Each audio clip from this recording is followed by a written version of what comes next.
How many Capital One cards can you have? Capital One allows users to hold up to 2 personal credit cards simultaneously, though some conditions apply depending on the account type and user profile.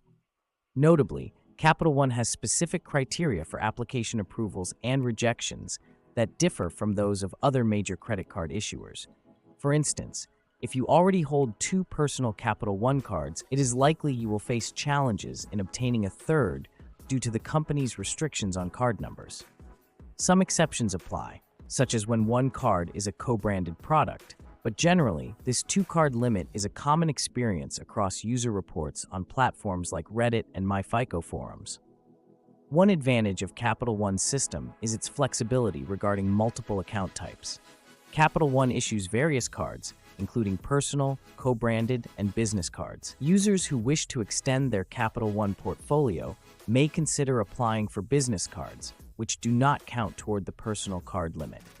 Business cards like Spark Cash do not appear on personal credit reports, which benefits users who are mindful of their credit utilization ratios.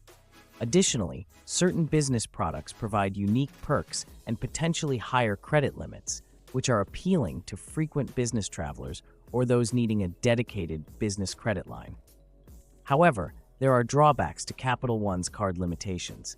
Some users find the 2-card limit restrictive, especially compared to issuers like Chase or American Express, which offer more flexibility in holding multiple products. Capital One's limits might reduce the appeal for those seeking a variety of rewards or benefits across different cards. Furthermore, Capital One's application process often involves hard pulls from all 3 credit bureaus, which can be seen as a disadvantage for applicants conscious of maintaining minimal credit inquiries. This practice differs from most issuers, who typically only pull from one bureau, making Capital One's process less appealing for users aiming to preserve their credit score. Capital One's cards also come with other specific restrictions. For instance, users who have recently received a bonus on a specific Capital One product might be ineligible to apply for another card within a certain time frame to prevent churn. This restriction applies even when users downgrade or change product types, which can limit users who frequently adjust their accounts for better rewards.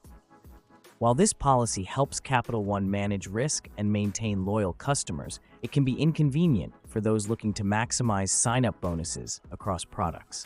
Despite these limitations, Capital One cards remain popular due to features like no foreign transaction fees on certain cards, which benefit frequent travelers.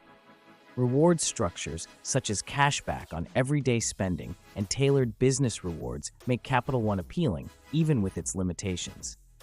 Additionally, Capital One's pre-approval feature helps applicants gauge eligibility without affecting their credit scores, a helpful tool for those uncertain about their approval chances. In conclusion, while Capital One's 2-card limit may be restrictive, particularly for credit card enthusiasts, the issuer still offers advantages in rewards and accessibility. Its policies, like limiting credit inquiries to certain intervals and restricting churn, help maintain account stability for long-term users. However, those seeking greater card variety or strategic rewards might find these restrictions challenging and may look to other issuers for more flexible options. Ultimately, the choice to hold Capital One cards depends on an individual's specific needs, spending habits, and preference for rewards or travel perks.